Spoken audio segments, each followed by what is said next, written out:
Last month my brother posted a Father's Day tribute on Facebook. Photos of the twins at the beach, photos of them at a birthday dinner, a long caption about unconditional love and sacrifice and what it means to be a father. The post went viral, 50,000 shares in 3 days. Comments calling him an inspiration, a devoted dad, a real one. I read every word of that caption sitting at my kitchen table at 11 at night, after the twins were already asleep. I had just finished packing their lunches for the next day. I had just signed a permission slip for a field trip. I had just reminded Nora to put her library book in her bag, and reminded Leo to charge his tablet, and reminded them both that tomorrow was picture day, so please actually use the brush in the morning. I did these things the same way I have done them every single day for 12 years. My brother posted a tribute to fatherhood. I packed lunches and signed forms. At the school talent show the following afternoon, both twins walked onto the stage together. One held a microphone, the other held a piece of paper. What they said made my brother delete the post within the hour. This is the story of the 12 years that led to that afternoon. My name is Claire Hartley. I am 36 years old. I have 2 kids. Their names are Leo and Nora, and they are 12 years old, and they are mine in every way that has ever mattered, and in most of the ways the law eventually recognized too. I did not give birth to them. My brother did not raise them. What actually happened sits somewhere in the space between those 2 facts, and it has taken me a long time to be able to describe it without my hands shaking. My brother Ryan is 4 years older than me. He has always been the one my parents organized their lives around. His college visits came first. His career decisions were discussed at length. His relationships were treated as major family events. I was the capable one, the one who did not need as much, the one who would be fine. When Ryan was 32, he had a brief relationship with a woman named Diane. The relationship ended before the pregnancy was discovered. Diane was not in a position to raise children. Ryan looked at the situation and determined that he was also not in a position to raise children. He had a demanding job, he traveled frequently, he had a life that did not have room for 2 infants. My parents absorbed this information and made a decision without asking me first. They called me on a Thursday evening and told me Ryan needed help. They told me I was 24 and single and had time. They told me it was a family situation, and family handled family situations. 2 days later, they arrived at my apartment with 2 infant car seats and a bag of formula, and a look on their faces that said this was already decided. Leo and Nora were 11 days old. I want to be precise about what the next several months looked like, because I think people hear a story like this and imagine it was chaotic and visible, something that someone from the outside would have noticed and intervened in. It was not like that. It looked from the outside like a young woman who had decided to step up for her family. It looked voluntary. It looked like a choice I had made, because I loved my brother and my parents and my family, and that is what people in loving families do. What it felt like from the inside was something closer to a door closing behind me before I had decided to walk through it. I had a job doing administrative work at a small architecture firm. I had a studio apartment with 1 bedroom. I had $2,000 in savings. I had no experience with infants, no idea what I was doing, and no one to ask at 2 in the morning when both Barbies were crying and I could not figure out which one needed what. I figured it out. That is what I did for the next 12 years. I figured it out every single day. I moved to a 2-bedroom apartment and paid the difference myself. I rearranged my work schedule and eventually changed jobs entirely to something with more flexibility and less pay. I learned everything I needed to learn from library books and parenting forums and trial and error, and the particular kind of competence that develops when failure is not actually an option because 2 small people are depending on you to get it right. Ryan visited 4 times in the first year. He brought gifts each time, nice ones, the expensive kind that signal generosity without requiring presents. He took photos with the twins and posted them occasionally, proud uncle content. Then the visits became less frequent. Then they became phone calls. Then the phone calls became texts. On birthdays, my parents helped when they could, which was not very often, because they had their own lives and had assumed I was managing. And I was managing, so there was nothing to interrupt. I did not ask for help directly.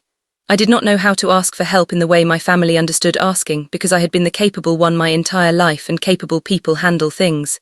So I handled things. I potty trained 2 children simultaneously. I attended every pediatric appointment, every parent-teacher conference, every school play, every soccer game.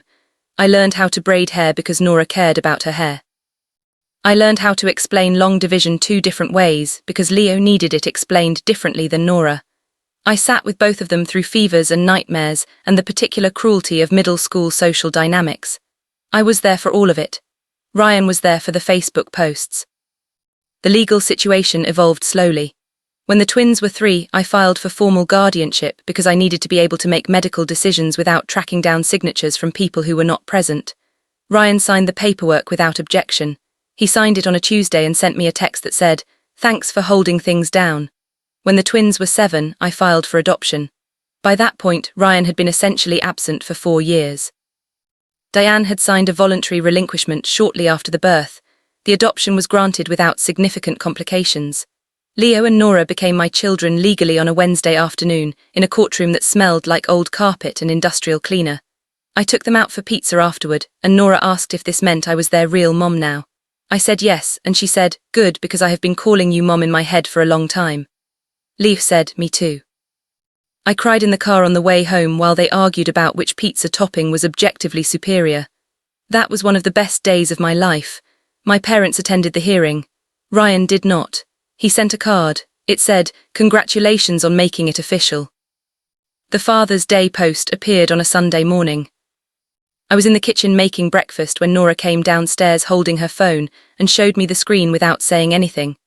Her expression was the particular careful blankness of a 12-year-old who is waiting to see how an adult responds to something before deciding how to feel about it herself. The post was long. Ryan had written about fatherhood and legacy and the privilege of watching children grow. He had used the word sacrifice. He had included a line about how choosing to show up for someone is a decision you make every single day.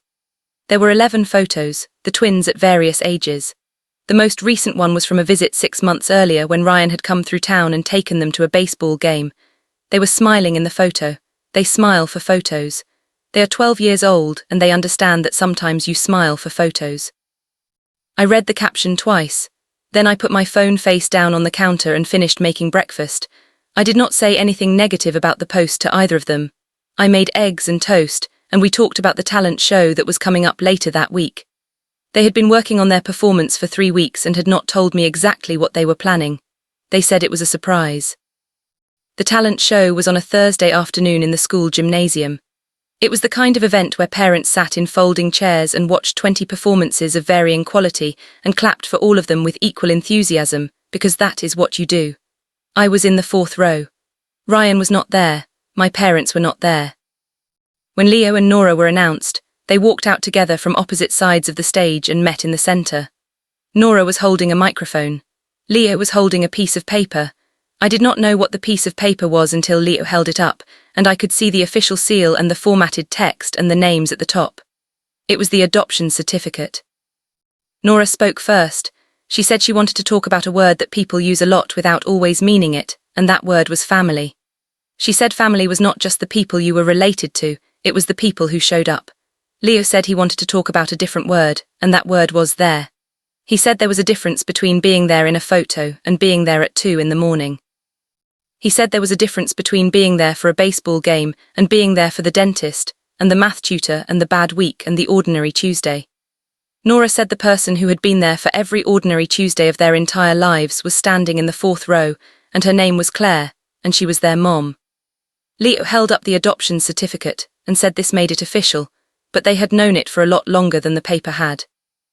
Then they both said, "Thank you, Mom," into the microphone, and the gymnasium did what gymnasiums do in those moments.